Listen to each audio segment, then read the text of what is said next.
Pemirsa, pemerintah optimistis indeks harga saham gabungan IHSG dapat kembali menguat setelah mengalami tekanan signifikan dalam beberapa waktu terakhir termasuk pada hari ini. Pemerintah menilai pelemahan pasar saham justru bisa menjadi momentum penting untuk melakukan pembenahan menyeluruh terhadap ekosistem pasar modal nasional. Menanti taji jurus reformasi pasar modal RI kita langsung bahas pada sore ini bergabung dari luar studio dengan Fitra Faisal, juru bicara urusan ekonomi kepresidenan dan juga Telisa Aulia Valianti, guru besar Fakultas Ekonomi dan Bisnis UI. Selamat sore Bapak Ibu, Assalamualaikum. Mbak Lisa, Waalaikumsalam Mas Fitra. warahmatullahi sore. Selamat sore. Baik, saya Mas. mau ke Mas Fitra terlebih dahulu dari pemerintah. Perspektifnya bagaimana sebenarnya awal mulanya dengan mundurnya di Rut BEI dan juga pejabat OJK, Mas?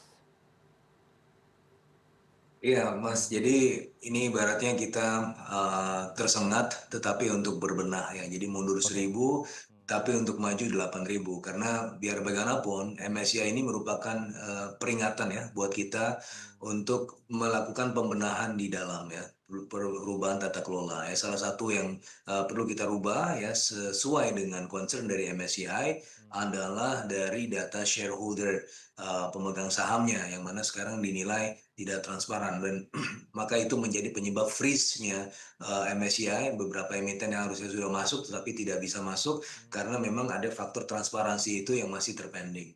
Sebenarnya ini kalau misalnya tidak kita penuhi sampai bulan Mei, itu kita bisa turun ke bahkan ke frontier ya. Sebelumnya kan kita di emerging nih, kalau turun ke frontier bisa kehilangan 60 billion US dollar. Jadi ini sangat krusial sekali ya momentum 4 bulan ke depan. Makanya pemerintah langsung satset ya bikin task force yang di situ juga diumumkan oleh Pak Erlangga. Ada 8 strategi ya pemerintah dalam hal ini berkolaborasi dengan para pengelola baik itu dari sisi bursa IDX dan juga OJK sebagai pembuat regulasinya, itu untuk kemudian bersama-sama ya berkoordinasi untuk memenuhi kepentingan dan juga concern dari MSCI tersebut. Karena yang paling penting untuk MSCI itu adalah likuiditas, dan likuiditas itu ya adalah likuiditas yang tidak semu, investability, dan tentunya ini menjadi pegangan buat kita. Kalau misalnya kita ikut dengan gamenya mereka, ini akan ada potensi ya masuk justru capital inflow ke jendela-jendela review mereka selama setahun. Mereka biasanya mereview atau ada jendela masuk beberapa emiten masuk ke indeks mereka itu ada 4 kali periode review ya dalam 1 tahun. Dan itu sebenarnya peluang buat kita untuk bisa meningkatkan potensi capital inflow. Tapi di sisi yang lain, ketika kita tidak mengindahkan itu, maka yang terjadi adalah ya adanya capital outflow sebagaimana yang kita lihat sekarang, yang mana itu sebenarnya concern mereka sudah dimulai dari bulan Desember yang lalu. Oke. Nah, maka mundurnya para pejabat ini kita lihat sebagai bentuk pertanggungjawaban, tapi itu tidak cukup di situ, bahwa perlu perubahan tata kelola secara mendasar, dan ini sengatan yang pada akhirnya menjadi sebuah kebaikan ya buat kita semua, Mas Heranov. Baik, bentuk tanggung jawabnya adalah mundur ya, bukan mempertahankan untuk berusaha untuk mengembalikan kredibilitas tadi pasar saham. Kenapa harus membiarkan mereka mundur?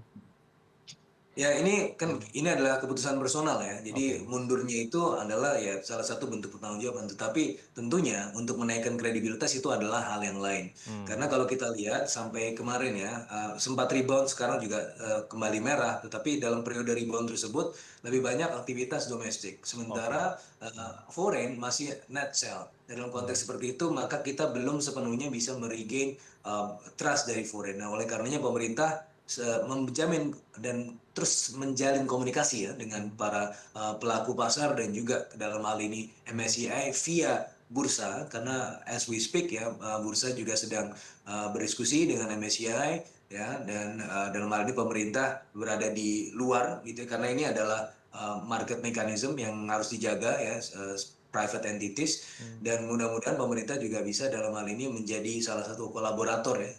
Kita juga sudah membuat 8 strategi tersebut.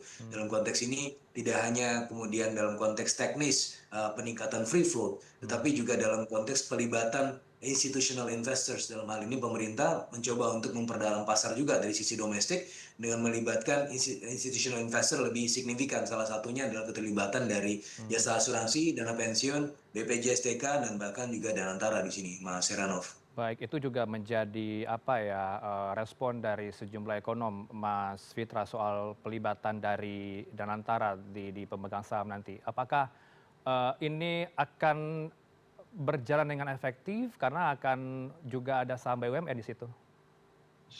Ya, yang jelas Danantara dalam hal ini terlibat dalam konteks pengayaan pasar. Tentunya tidak selamanya ya kemudian menjadi aktor yang dominan dan bahkan terlalu dominan dan bahkan bisa memicu crowding out. Karena pada prinsipnya Danantara di sini dalam konteks crowding in dan mencoba untuk kemudian memperdalam ya pasar Oke. tersebut. Nah, Hmm. biar bagaimanapun kalau kita lihat ke depannya, yang Mhm. paling penting adalah bagaimana regain foreign flow. Nah, foreign flow itu bisa dipicu dengan adanya standar internasional yang bisa kita penuhi. Dalam hal ini standar internasional adalah apa? Likuiditas. Dan Mhm. likuiditas itu adalah likuiditas yang tidak semu. Makanya pemerintah kemarin juga sudah mengeluarkan strategi supaya data dari UBO, Ultimate Beneficial Owner, itu benar-benar transparan dibuka. Terus dari data-data emiten juga dibuka di KSEI. Nah, ini merupakan salah satu langkah-langkah cara untuk kemudian meningkatkan trust ya kembali dari para foreign entities tersebut, Mas Heranov. Oke, silakan direspon, Mbak Lisa dengan penjelasan tadi. Kita tahu ya, BPI Nusantara berencana menjadi pemegang sahamnya BRI. Apakah Anda optimis dengan hal itu? Ya, Hmm. tentu saja sebagai langkah quick wins memang harus ada yang segera dilakukan ya. Dan Hmm. mungkin yang terdekat ini memang yang dengan adanya aset Danantara yang dimiliki dan kemampuan likuiditas yang ada di Danantara, sekarang yang terfikir dalam jangka pendek itu memang dengan Danantara ini ya. Nah, Hmm. namun in the long run-nya tadi masalah nanti mungkin perlu diperhatikan karena ini juga bukan pendapat saya sendiri sebagai seorang ekonom. Pendapat ini saya summary-kan juga dari diskusi-diskusi karena kan diskusinya begitu intens ya di kalangan ekonom dan ahli-ahli keuangan.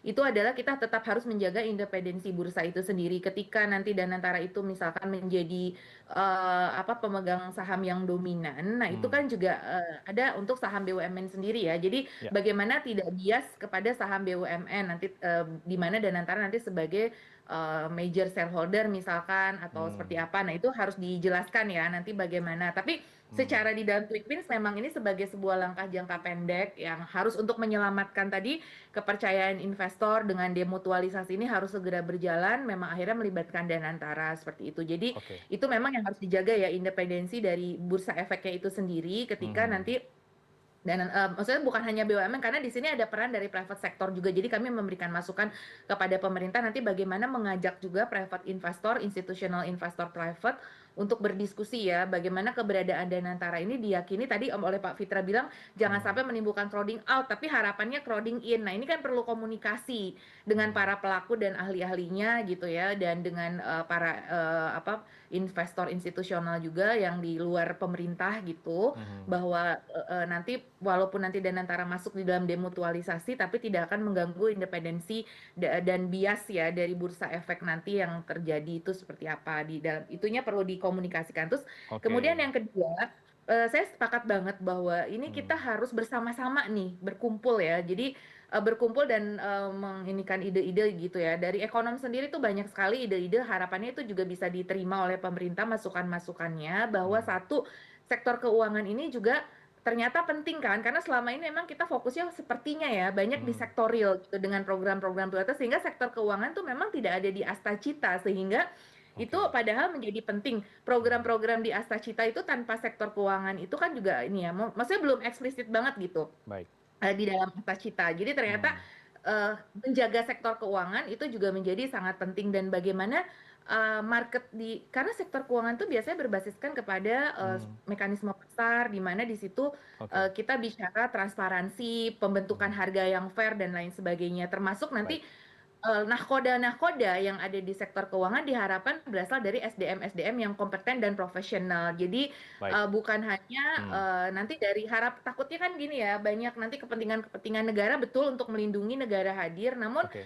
tidak melupakan profesionalitas di sektor keuangan itu sendiri ya, bahwa Hmm. itu memang tetap dikawal oleh profesional seperti itu loh. Jadi Baik. bagaimana kepentingan dari partai politik, kepentingan Hmm. dari negara dan lain sebagainya itu tetap seimbang begitu. Karena kita butuh Oke. internal eksternal untuk menjaga jangan sampai tadi terjadi capital outflow dan lain sebagainya. Jadi tapi tetap mendukung tentunya ya. Kami para ekonom tentu mensupport pemerintah. Nah, nanti Hmm. bagaimana komunikasi, masukan-masukan dari para ekonom itu juga bisa diterima oleh pemerintah untuk kita bersama-sama menyelamatkan pasar modal dan pasar keuangan kita yang sedang Silakan turbulent. Ya, silakan direspon Mas Fitra, perlu pengawasan eksternal untuk menjaga sektor keuangan kita ini.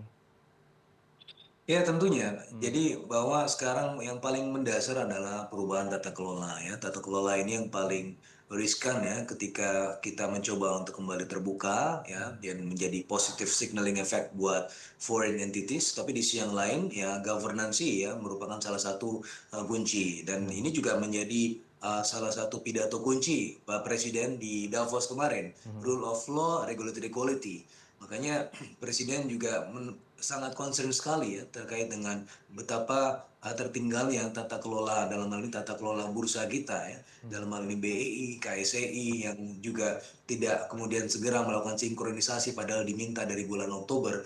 Nah ini menjadi poin yang sangat krusial dan perlu dibenahi secara segera dan oleh karenanya ini adalah cara kita untuk move on lah ke depannya yang sudah Oke. ya sudah what's Mhm. done is done sekarang bagaimana kita melihat ke depan dan tentunya cakrawala ke depan jauh lebih besar dan jauh lebih signifikan ya untuk kemudian pertumbuhan dari sektor keuangan itu sendiri, Oke, Mas Heranov. Mas Fitra yang juga perlu dijelaskan bagaimana nanti memitigasi dari risiko dari naiknya free float portofolio dana pensiun asuransi. Ya, jadi ya pertama harus kita itu ada dua hal yang berbeda Mas Heranov. Pertama Oke. free float. Free float Hmm. itu ketika dari 7,5% ke 15. 15%. Hmm. Memang salah satu potensinya adalah dia terlalu banyak supply-nya Hmm. sehingga akan menekan harga juga gitu kan. Tanpa adanya demand yang memadai maka itu akan menekan harga. Dan oleh Hmm. karenanya pemerintah juga punya strategi untuk melakukan pendalaman pasar dengan Hmm. cara bagaimana asuransi dan juga dana pensiun Hmm. ini juga ditingkatkan porsi equity yang dari 8% sebelumnya menjadi 20%. Oke. Sehingga bisa kemudian berkontribusi pada demand ya di dalam Hmm. negeri minimal secara institusional. Tidak hanya itu, Hmm. BPJS TK juga bisa melakukan ini juga pendalaman dan juga intervensi ya di pasar saham yang selama ini juga keterlibatan dalam equity market juga relatif tertinggal. Dan tidak hanya itu, bahkan Danantara juga sudah bersiap untuk melakukan intervensi langsung ke pasar. Tapi ini semua ini adalah suatu hal yang sifatnya dari sisi domestik atau institutional investors yang dari sisi domestik saja gitu. Tapi yang paling penting adalah uangnya yang paling besar adalah di luar. Nah, Oke. makanya ini yang paling penting sekali adalah bagaimana kita sesuai dengan standar MSCI, Hmm. likuiditas, tapi likuiditas kita semua. Dan Hmm. tidak hanya MSCI, Mas Hmm. Heranov, Ya. kita juga memiliki bidang yang lain seperti misalnya FTSE dan seterusnya. Hmm. Ketika MSCI ini kita bisa penuhi, maka ini akan menjadi positive bandwagon effect untuk yang lainnya. Dan sebaliknya, ketika MSCI kemarin ya kita diumumkan ada freeze dan Oke. kemudian ada potensi untuk downgrade, Hmm. maka Goldman Sachs kemarin juga downgrade, Nomura hari ini juga downgrade, dan Hmm. juga ada potensi downgrade yang lain dari lembaga-lembaga lain. Maka ini harus kita segera penuhi, taktis, satset, dan itu yang sekarang pemerintah sekarang sedang lakukan, Mas Heranov. Oke, ada catatan dari Anda, Mbak Alisa, dari penjelasan tadi? Ya. Hmm. Mungkin kejelasan arah ekonomi buat investor itu memang sangat penting ya. Arah ekonomi Indonesia itu seperti apa? Fundamental ekonomi kita kan sebenarnya baik, namun Hmm. dalam tata kelolanya dan kemudian tadi peranan swasta, peranan bagaimana pemerintah versus swasta ya. Karena belakangan ini kan banyak terkesan intervensi dari negara yang berlebihan kepada mekanisme pasar yang sudah berjalan baik. Kecuali memang ada market failure, di situ memang butuh intervensi pemerintah. Jadi Ya. jaminan tadi regulation certainty dan Hmm. seberapa sih private investor atau private sektor itu bisa melakukan upayanya karena tadi ya banyak hal-hal yang belakangan ini memang kelihatan peran negara menjadi sangat lebih besar. Nah, itu yang menjadi kekhawatiran juga bagi para investor ya. Walaupun Hmm. tetap ini kita kedaulatan negara itu di atas segalanya. Namun tadi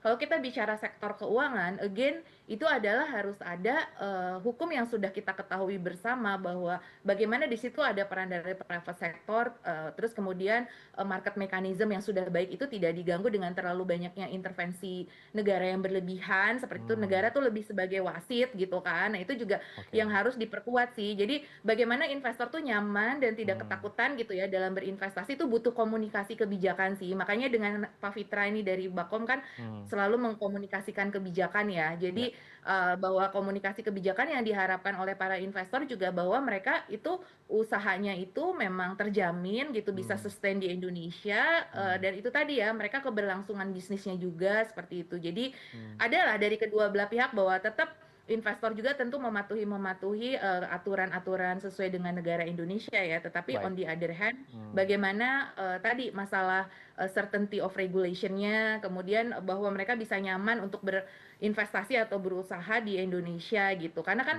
belakangan ini nanti ada undang-undang sistem ekonomi dan lain sebagainya yang itu tadi yang cukup dikhawatirkan oleh investor, itu makanya menjadi tadi Pak Fitra bilang ini adalah momen untuk kita melakukan kilas balik gitu. Nah, ini mungkin perlu kita bicarakan bersama bagaimana formulanya yang baik gitu ya, bahwa kita tetap ekonomi domestik tetap berjalan bagus, tapi kedaulatan negara tidak terganggu. Tapi tadi investor juga tetap nyaman. Kita tidak menunjukkan kita itu anti asing gitu ya, tetapi kita Oke. tetap kolaborasi, bekerja sama dengan baik dengan asing selama mereka tidak mengganggu kedaulatan negara kita, seperti itu sih. Sudah disiapkan formulanya, Mas Fitra? Ya, ini bagian dari roadmap ke depan ya, Mas Heranov, bahwa pembenahan tata kelola ini menjadi krusial dan juga tentunya pendalaman pasar. Oke. Karena kalau kita lihat sebenarnya dengan kondisi ekonomi kita sebenarnya secara fundamental cukup baik. Apalagi kita sudah mendengar juga hari ini juga ada pengumuman dari PMI, Purchasing Manager Index Manufacturing, yang juga sudah masuk zona ekspansi. Trade surplus juga masih signifikan. Nah, tapi dan ini sebenarnya kalau kita bicara mengenai emiten, ini adalah return on equity. Dalam konteks ini, apa yang mendasari return on equity? Growth. Dan pemerintah senantiasa menjaga supaya tahun ini dan tahun ke depan itu growth factor-nya signifikan ya, sehingga itu bisa menjadikan potensi kemakmuran juga untuk para emiten tersebut. Dan juga tentunya kemakmuran untuk rakyat. Dan yang paling penting dari semuanya adalah keterlibatan negara ini diperlukan untuk apa? Yang penting adalah masyarakatnya sejahtera, dan itu adalah the bottom line-nya dari keterlibatan negara dalam konteks apapun itu. Dalam hal ini pemerintah terlibat untuk mencoba untuk menjaga supaya para pelaku pasar masih tetap percaya kepada para regulator, dan juga para entitas luar negeri juga tetap percaya terhadap pasar dan kondisi pasar di Indonesia. Begitu, Oke, Mas Heranov. terakhir ke Mbak Lisa, apakah Anda bisa menjelaskan, Mbak, apa harapan Anda kemudian dalam sektor sumber daya manusia di sektor keuangan? Apakah kita punya kompetensi tertentu untuk SDM sektor keuangan dari kacamata Iya. Anda? Karena kan ini turbulensinya memang cukup besar ya, harapannya nanti orang-orang yang berada di sektor keuangan ini adalah tentu tadi sekali lagi adalah para profesional yang juga punya link di luar negeri dan internasional juga. Jadi memahami domestik juga punya jiwa untuk membela rakyat ya, artinya bahwa bukan hanya pro kepada korporasi besar dan lain sebagainya, sesuai dengan amanah Undang-Undang Dasar, sesuai yang disampaikan Pak Presiden kan kita pengen tuh ekonomi kerakyatan. Jadi yang berjiwa tetap memiliki jiwa bahwa ini adalah untuk kerakyatan, finally tadi saya quote Pak Fitra untuk kesejahteraan rakyat, tapi dia juga punya kemampuan untuk mengelola keuangan yang memang turbulens ini, memiliki kompetensi dan independen dan berintegritas. Itu penting. Integritas itu sangat penting karena tanpa integritas bagaimana bisa menjalankan sektor keuangan yang penuh dengan tantangan ini. Jadi harus punya integritas yang kuat dan kompetensi dan punya networks di luar negeri juga yang cukup kuat. Karena ini mau nggak mau kan kita sekarang banyak bermain tadi harus dengan Goldman Sachs, harus dengan JP Morgan, harus dengan Morgan Stanley dan sebagainya. Jadi harapannya tetap orang-orang yang kompeten ya, yang diberikan kesempatan. Kita kan punya banyak diaspora, punya banyak orang-orang hebat juga, dan mudah-mudahan itu tetap ya sektor keuangan itu jadi tidak terlalu banyak intervensi dari sisi kepentingan politis seperti itu, kepentingan nasional di atas segalanya. Iya, Sektor keuangan itu tetap harus dikawal oleh SDM keuangan yang kompeten. sepakat dengan itu Mbak Lisa. Anda juga akan menjadi apa ya, konsistensi bagi pemerintah juga begitu ya, tidak ada kepentingan politik di sana. Mas Fitra, sekaligus closing statement Anda. Ya jelas, yang paling penting sebagaimana pidato Presiden Davos adalah rule of law, regulatory quality, ya kejernihan dalam regulasi. Yang paling penting itu bottom line-nya. Dan dalam konteks itu maka kita bisa menjaga kesinambungan ya. Tidak hanya kesinambungan dari pasar keuangan, tapi kesinambungan ekonomi kita secara keseluruhan. Karena pada akhirnya the ultimate goal-nya adalah kepentingan rakyat dan masyarakat. Begitu, Mas Heranov. Baik, kita tunggu dan nanti bagaimana 8 percepatan reformasi akan berjalan dengan efektif guna pasar modal Indonesia yang semakin membaik nantinya di kemudian hari. Terima kasih untuk waktu Bapak Ibu berdua, Fitra Faisal, tenaga ahli Badan Komunikasi Pemerintah, dan juga dari Talisa Aulia Valianti, Guru Besar Fakultas Ekonomi Bisnis UI. Selamat sore Bapak Ibu, Assalamualaikum. Selamat sore, Waalaikumsalam. Sore.